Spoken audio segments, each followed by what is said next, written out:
So Brian Kelly's been fired as the coach at LSU as we're speaking. As I'm talking to you live on this Sunday night, we'll mark it 7:09-ish p.m. Central Standard Time. LSU has fired Brian Kelly. So I guess it makes sense. Coming right out of the Sarah McLachlan special, no less. Impeccable timing. Whoever decided to pull the lever down there when they did. Impeccable timing. So let's just go ahead and react to this live. Brian Kelly is done. He is out as the head coach at LSU.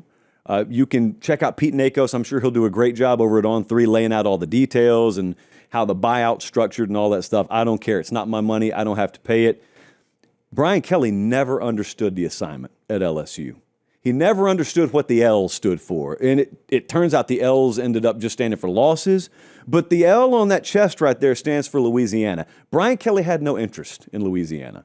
He had interest in two letters. One of them's B, the other one's K. And L didn't really have much place in it, to the point where he got there and almost as part of this preconceived agenda flushed a lot of Louisiana people out of the building at Louisiana State University, including many who could have been very useful to him. One of them equipped players to whip his tail last night in his own building. That's Tommy Moffitt. He's the least of whomst, not the most of whomst or in total, but you know, it's funny that it doesn't have anything to do with him being an outsider. Okay, Brian Kelly was an outsider. Sure, he's not from the South. Sure, he's not from Louisiana. Neither was Saban. Saban's the best they've ever had there. Well, where'd he come from? Came from West Virginia by way of Michigan State, but I'll tell you what he did. He looked at the LSU job and was attracted to it because of Louisiana. Brian Kelly was attracted to it because he thought he could make a lot of money and just kind of go spend some more money and get better athletes down there and win a title doing it the way he's always done it. And never did it factor into his decision-making, maybe I should harness what makes Louisiana great. And so it was really obvious, like as time went on, you noticed my tune changed on Brian Kelly. Really changed. Anyone who's watched the show for a while knows when LSU hired him, I thought he'd do really good things there. My tune pretty radically changed on him a couple of years ago, and I stopped praising him. We didn't have him on the show anymore. That was a conscious effort. Now, Brian Kelly never did anything to me behind the scenes. He was always really good to us, so there was nothing personal. There was no vendetta. It's personal to me because I love LSU. Because LSU, I've told the story many times, in 2019 was kind of responsible for this show blowing up. So I've always had a very, very special corner of my heart that's reserved for LSU. And I saw a guy that didn't properly respect the job he had and didn't fully appreciate the job he had. He appreciated making the money. He appreciated the idea of having LSU on his chest because it meant, hey, I'm a major SEC head coach that's making 8 figures per year. I like that idea. I like standing on top of what other people have built to try and grab a brass ring that I couldn't grab at Notre Dame. I like that idea. But I'm not so in love with the idea of making myself one of them. He didn't ever want to be one of them, one of you, one of us, whatever you want to call it. So I cooled on him a couple of years ago because I kind of found out what the inner workings were about down there. He was checked out. He was totally checked out. Now, I don't mean that in the kind of way that a teacher is checked out the last 2 weeks of spring semester when she knows she's about to retire. Not that kind of checked out. A college football coach checked out, still working a ton of hours. So I don't mean it like that. But in the most critical parts of roster construction season there, portal, recruiting, this dude was on a beach. And it never really got talked about publicly. And I never talked about it publicly. But hey, man, he's gone now. So I'll talk to you about it now. I lost all professional respect for how he was going about his business there when I found out how checked out he was on some of the most critical parts of LSU football. And here's the thing, it's not a personal thing with him. I'm fine with Brian Kelly personally. But professionally, there are not many jobs like the head coach at LSU. Some would argue it's the best job in the sport. If you don't believe that, it's a top 5 job in the sport. So however you view that, only a few select people get to hold those positions. You've got to dedicate your life to it. And he didn't. He dedicated some of it. But I mean, the guy's on a beach in Florida when a lot of the most critical periods of the calendar are going on, and there are other folks just grinding away in that building. And in some cases, you're landing kids he knows very little about. Guys, they added staffers that in some cases he didn't know a ton about.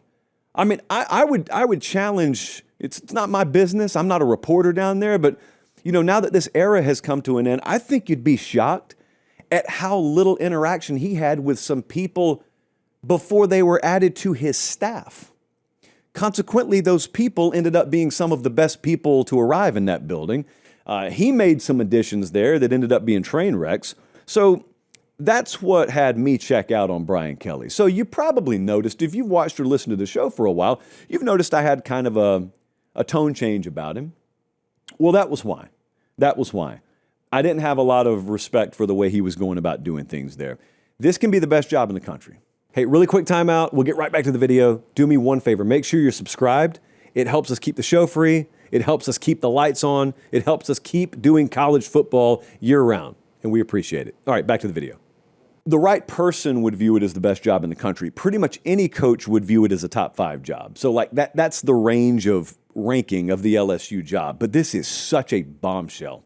I don't want to overstate. I mean, I was kind of ready for this to happen today. So my first instinct was to give you my personal opinion of Brian Kelly. It's just pathetic to have watched how this went down the last few weeks. It was really obvious what the strategy was. The strategy was, and I got to give our folks at Notre Dame credit, man. There were a lot of people I disagreed with in the past, and they had the book on him.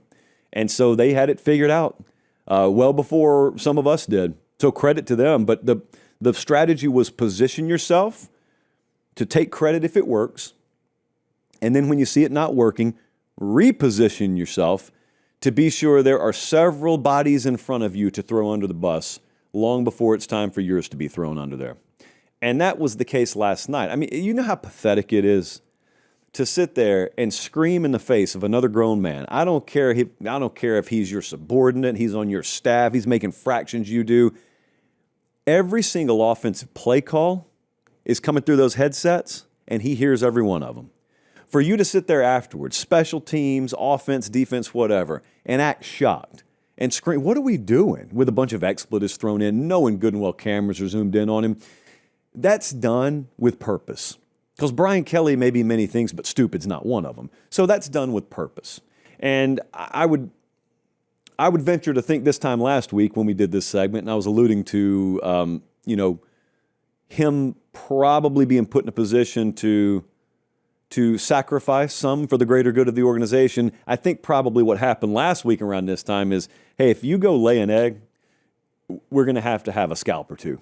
And it was probably going to be Joe Sloan. And I think that's why he made sure you saw him jump down Joe Sloan's throat last night, because it was going to be Joe Sloan's head on the guillotine today if Brian Kelly had his say. Well, it just so happens it's Brian Kelly's. And so that's the way it's gone down. That wasn't his plan, though. Now, he's going to get a ton of money to not coach anymore and to go golf and to go sit on the same beach that he was sitting on during key periods of the year anyway. So you don't really weep for Brian Kelly, but there are a bunch of staffers. They're grown adults, man. They're grown men. They're making good money in their own right, but I thought they were put in such a compromised position. It's one thing if you got a head coach fully checked in and you're doing your all and he's doing his all and it's not good enough. Yeah, you all bear the burden of responsibility. But, I mean, can you imagine how toxic that building has been? I can, because I talk to people in it. But I'm telling you, that building has been beyond toxic. You don't have to know anybody there. Turn the game on. Have you ever seen a more miserable existence than an LSU staffer? Or LSU fans, for that matter? Did you see that place last night? Did that look like anywhere you want to be? And I know a lot of you will say, well, hey, man, you pay me $1 or $2 million, I'll put myself in that position. But here's the thing. If you're on the LSU staff and you're able to be making that kind of money, that also means you're equipped to be on several dozen other staffs where they're making comparable money, but they don't have to deal with that. So, you're in that position and all you're doing is staring out the window, frowning at all your friends and other places having the time of their lives. It's a tough job. It's a rough industry. But I'm thinking, from the perspective of an LSU fan right now, and I was just thinking today, what does the future hold for me? We lost out on Bryce Underwood. This is it for Garrett Nussmeier. This was kind of going to be our last ride with him. I didn't really have much confidence for the future under Brian Kelly, but now the future doesn't include Brian Kelly anymore, and so the LSU job is open. And I think we can speculate in the coming days. I said the other day, I think you'd be pretty surprised at how many names would be in the running if this job ever opened up. This job in the coaching world is viewed a little bit differently. I think a lot of it has to do with what Nick Saban did to the stature of the job, the profile of the job. And even since he left, this has been a premier job. I still think it is that. I think it is revered by a lot of people. You've got to make sure that the alignment is there. And that's been another critical issue down there. And that's kind of what I'm waiting to see. Like, we're live right now. So, Jesse, I don't know if we've heard anything beyond just Brian Kelly, but, I mean, I don't know how you don't look at Scott Woodward right now. Scott Woodward was responsible for the Jimbo Fisher fiasco at Texas A&M. He has now got the Brian Kelly disaster in his lap. I mean, they've had critical financial issues down there, in part because of Scott Woodward. So you've got an organizational situation that's just football related. Then you got an athletic department situation that the football situation resides under. So if I'm a premier head coach, you got to convince me you've got your affairs in order. Because the one thing I'm not going to do is go compete against Sark and DeBoer and whoever Florida hires and wherever Kiffin's going to be. Who knows? Really, who knows? Kirby, all these guys. I'm not competing against them with one hand tied behind my back. Because here's what happens. What happens is I've got the LSU job. So the public thinks I have every resource imaginable at my disposal. And the public thinks I'm working eye to eye or maybe even at a slightly advantaged position relative to my peers. And all the while, behind the scenes, I'm not. I'm looking up at them because they've got full reign and they've got a well-oiled machine of an athletic department, and I don't. I'm not stepping into that. And don't expect to ask a premier name to step into that unless you overpay for them, which they've done in the past, or if you make some internal changes down there. So let's see. Let's see how that turns out. But it can be the best job in the country, guys. LSU season, for now, is dead. I would expect Frank Wilson. Jesse, do we know this? I would expect Frank Wilson to be named interim head coach. Hey, look, I don't know about Frank's prospects as a head coach.